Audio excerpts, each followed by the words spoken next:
Several thousand years back in Mesopotamia, our early ancestors realized that nature has already gifted us with the cure for almost every illness.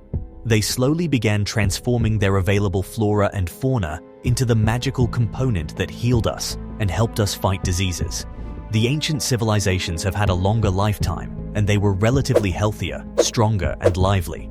How did the modern medical laboratories establish themselves in this world? And most importantly, how did they turn the table swiftly? Chapter 1. A quick look at the evil game.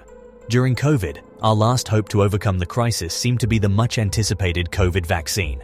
Whenever an outbreak or health crisis occurs, we naturally rely on these pharma companies to provide us relief. What if we were told that all this was part of an evil game and that we all have been deceived by these big companies since time memorial?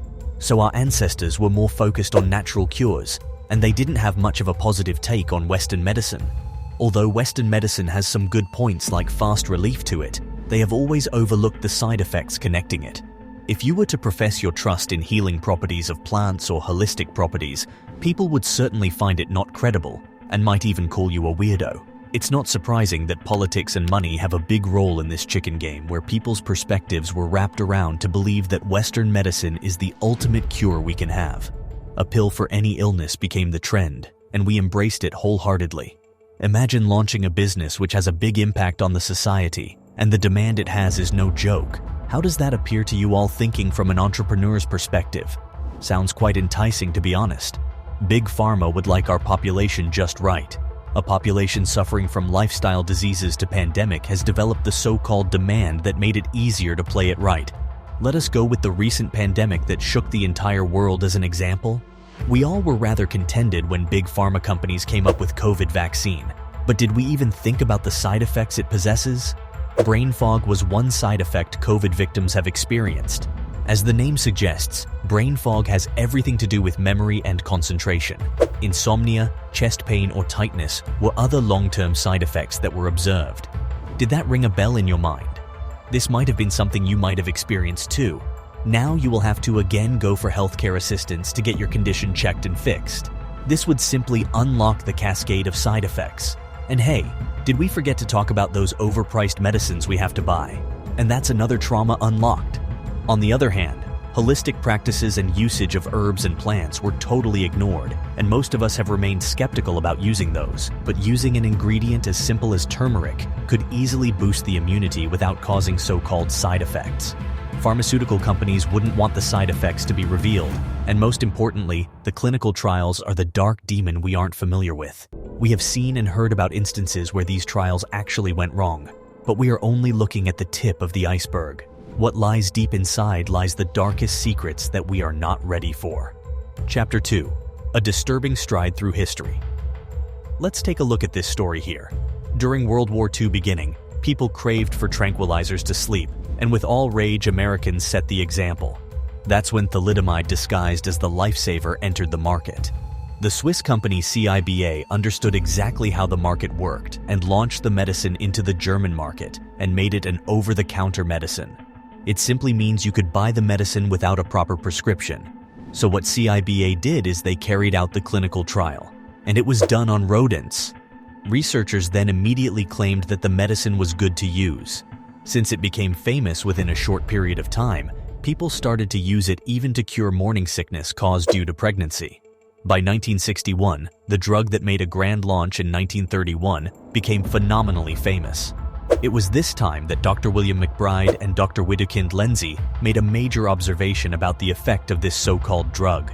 The drug caused congenital malformation, and yes, many had limb, bone, or cardiovascular abnormality by the time the discovery was made. Nearly 50% infants died due to this drug exposure. For the pharma company, this might have been a great human trial. But let's contemplate how it affected the people who trusted these medicines and had it regularly to fight their discomforts. This came as a big shock and created a massive wave in the pharmaceutical sector. After wreaking havoc, the drug was pulled from the market. What is shocking is, this is just another incident among many that killed and left people to suffer. Imagine having all these Western medicines in the market with only a few years of clinical trial experience. Even the scientists might not be precisely aware of the impact it has on people. This only puts us in grave risk each day. Did you also know that COVID-19 virus is rumored to be a virus that was created in a laboratory in Wuhan? It's even said that the virus was created as a means to declare biowar. If more countries ignore the importance of human lives and completely ignore the fatality of such human-made viruses, it's just a matter of time before the whole human population gets wiped off the face of the earth. Step 3. The ultimate secret we were not ready for.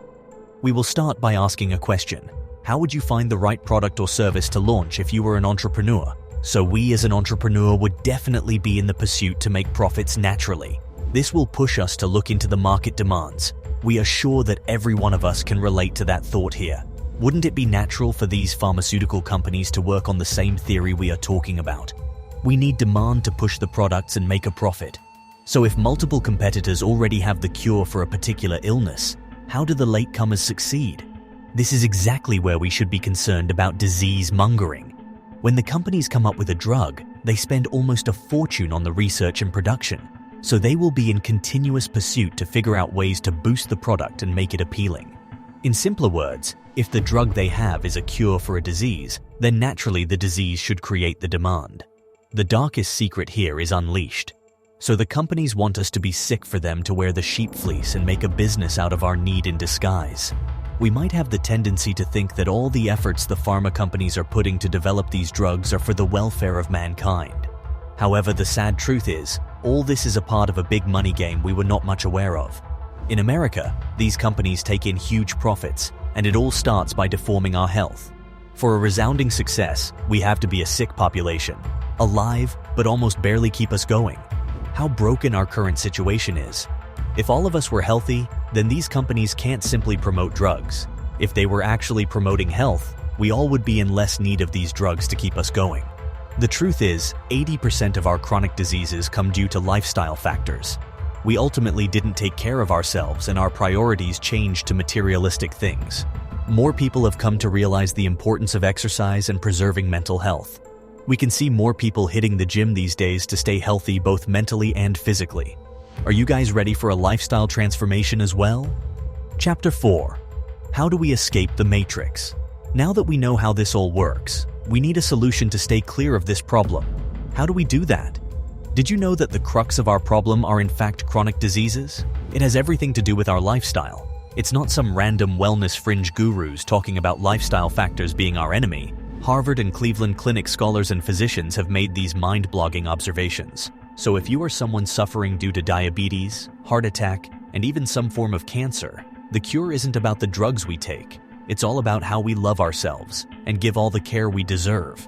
Doctors usually don't try to find the underlying cause and prescribe medicines made by these big pharma companies to boost the sellout of these drugs. We could simply overcome most of our illness by correcting our lifestyle and bad habits that affect our health. Stress for prolonged time isn't a joke, and it's high time we look deep into that. Even young people these days experience depression and anxiety on top of it. Who is to blame? It's all thanks to our habits that pushes us into this never-ending abyss. As more people choose to fix their lifestyle, we can easily turn the game around. This is the best rebellion we can have, and they will reconsider the way they do their business. You know, we don't have to actually depend on these evil business plans to sustain our life and be in this matrix forever. The change starts with us, and most importantly, big pharma companies aren't going to do this for us. Are you all convinced that we don't have to be a part of this game after all? Do you have any experience that opens the eye of the public regarding these big companies? Well, do let us know your thoughts about the evil agendas these pharma companies have in our comment section. Don't forget to subscribe to our channel and turn on the post notification to stay updated. Until next time, stay healthy. See you all.